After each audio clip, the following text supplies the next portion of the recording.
Ya, bismillahirrahmanirrahim. Assalamualaikum warahmatullahi wabarakatuh. Kita ketemu lagi dengan saya, Pak Ahmad Utomo. Bagaimana kita membuktikan bahwa SARS-CoV-2 adalah penyebab COVID-19? Karena kalau tidak dibuktikan, ya kenapa kita harus periksa SARS-CoV-2 gitu ya. Jadi penting sekali kita tahu apa itu buktinya. Ini kita bisa lihat dari apa yang lagi ramai di media sosial. Seperti misalnya yang dinyatakan oleh Dr. Andrew Kaufman yang berusaha meyakinkan banyak orang bahwa apa yang didiagnosa terkait COVID-19 yaitu dengan mendeteksi virus SARS-CoV-2 apalagi mendeteksi RNA-nya itu jadi pertanyaan. Karena menurut beliau pertanyaannya yang kita deteksi itu adalah virus atau eksosom. Karena Dr. Kaufman mengatakan eksosom sendiri adalah bagian dari sel normal ya yang disekresi dan mengandung materi biologi seperti RNA, DNA, dan protein. Jadi kalau lihat dari data di sini sebetulnya dalam eksosomnya juga ada RNA juga gitu ya. Apa jangan-jangan yang kita anggap selama ini sebetulnya hanya eksosom bukan virus. Karena dia mengatakan seperti ini. Ini adalah gambaran eksosom ya. Di sini dilihat ada semacam bulatan-bulatan seperti ini dan ini juga ditemukan seperti ini juga. Jadi jangan-jangan menurut Dr. Kaufman selama ini kita hanya mendeteksi eksosom. Kalau ini eksosom berarti kita tidak bisa mengatakan bahwa ini spesifik ya. Karena dalam eksosom pun ada RNA. Jadi apa yang Dr. Kaufman sebetulnya kritik itu adalah menyatakan bahwa kita harus melakukan apa yang disebut dengan pembuktian untuk memenuhi postulat Koch. Ya. Ini yang sebetulnya Dr. Kaufman ingin melakukan, yaitu bisa nggak dibuktikan bahwa sesuatu yang kita lihat tadi itu adalah sesuatu penyebab yang spesifik, ya, bukan sekedar eksosom.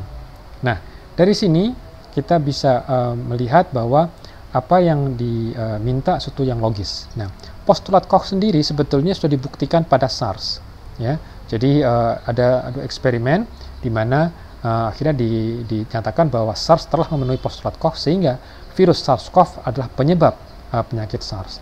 Nah, sebetulnya apa sih postulat Koch itu? Postulat Koch itu mengatakan begini.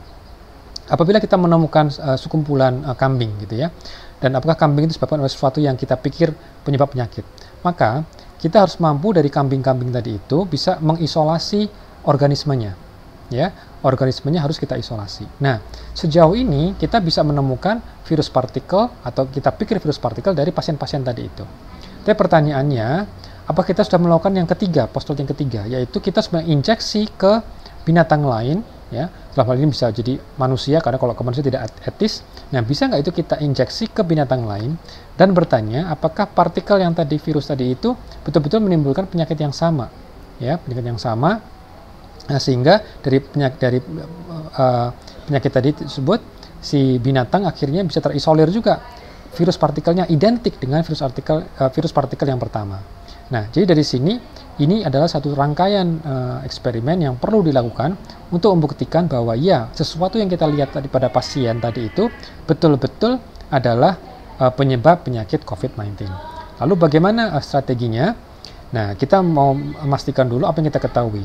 Dari studi bioinformatik kita tahu bahwa SARS-CoV-2 itu mengikat reseptor AC2 angiotensin converting enzyme pada manusia dan itu adalah ikatan yang penting untuk bisa melakukan infeksi. Nah, ini jadi pertanyaan, apakah SARS-CoV-2 betul-betul bisa melakukan seperti kakaknya yang dulu, yaitu SARS-CoV. Nah, berarti desain penelitian yang menarik yang dilakukan oleh para ilmuwan adalah seperti ini. Jadi mereka menggunakan pendekatan transgenik, mencit transgenik. Jadi ada mencit yang disebut dengan mencit yang masih normal, yaitu mencit wild type, dan juga mencit yang sudah direkayasa genomnya sehingga dia mengekspresikan AC2 manusia. Karena sekali lagi klaim kita adalah bahwa AC2 manusia adalah titik di mana virus SARS-CoV-2 akan bisa masuk. Oke. Lalu dua macam mencit ini dipaparkan dengan virus partikel yang telah terisolir, telah dipurifikasi, yaitu SARS-CoV-2. Pertanyaannya, setelah itu terinfeksi, bagaimana parunya? Bagaimana virusnya? Apakah bisa kita mengisolir kembali virusnya? Dan yang terakhir, apakah menimbulkan antibodi ya terhadap virus secara spesifik? Gitu, ya. Nah, dari sini kita bisa melihat ini adalah publikasinya.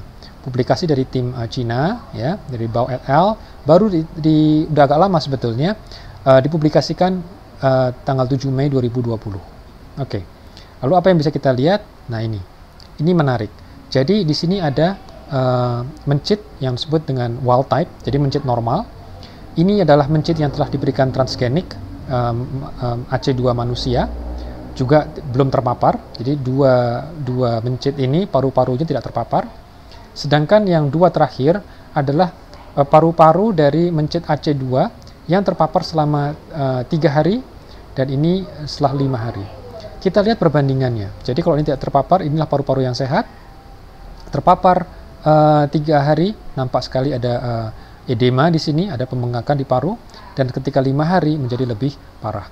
Ini pun juga diperkuat dengan adanya infiltrasi leukosit ya di sini, tidak nampak pada yang tidak terpapar, dan juga terlihat juga bahwa virus ini juga terlihat. Jadi ini adalah immunohistochemia, nampak sini ada coklat-coklat, ini menunjukkan ada protein S yang milik virus SARS-CoV-2, dan ini semakin banyak pada mencit AC2 yang telah terpapar selama 5 hari. Nah, kalau kita lihat, ternyata juga ini adalah virus yang berhasil di-recover. Ya, jadi kalau misalnya kita lihat, ini ada pada jantung, pada hati, pada spleen, limpa, paru, ginjal, dan otak.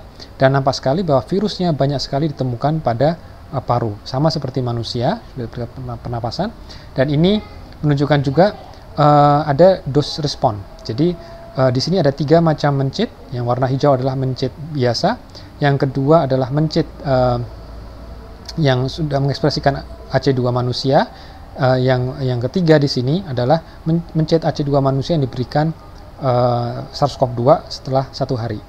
Nah, semua di sini nampak terlihat bahwa virus hanya bisa terdeteksi pada mencit yang punya AC2. Ya, jadi hanya pada AC2. Kalau kita yang hijau ini dia mencitnya wild type.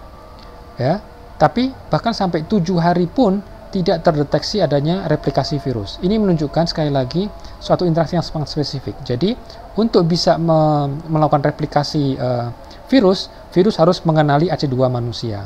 Nah, kalau mencit tidak punya AC2 manusia, seperti yang kelompok hijau ini, maka tidak terjadi replikasi virus. Hanya terjadi pada mencit yang mengekspresikan AC2 manusia. Bahkan terlihat puncaknya ketika setelah 3 hari pasca infeksi. Dan juga dibuktikan dengan adanya elektron mikroskop bahwa virus bisa terlihat pada mencit yang telah mengalami replikasi ini. Nah, antibodi terbentuk apa tidak? Iya. Jadi ini sekali lagi ada mencit, ini adalah kelompok mencit biasa, ya, tidak mengekspresikan gen manusia, sedangkan ini adalah mencit yang mengekspresikan gen manusia. Kalau dilihat, antibodi terlihat hanya pada kelompok ini. Ya, pada kelompok ini terlihat terbentuknya antibodi terhadap partikel virus SARS-CoV-2, tapi kalau di sini dia tidak terbentuk. Nah, sekali lagi menunjukkan parunya bermasalah, yang kedua bisa merecover virus partikelnya, dan yang ketiga bisa terlihat bahwa antibody respon juga terbentuk. Gitu. Oke. Nah, jadi ini kita bisa mengatakan bahwa postulat Koch telah terpenuhi, bahwa SARS-CoV-2 bukan sekedar eksosom, tapi SARS-CoV-2 adalah virus, karena virus ini bisa mengenali reseptor secara spesifik. Kalau eksosom tidak mengenali secara spesifik, ya, dia akan bisa melakukan fusi, tapi secara acak, gitu ya, tidak spesifik.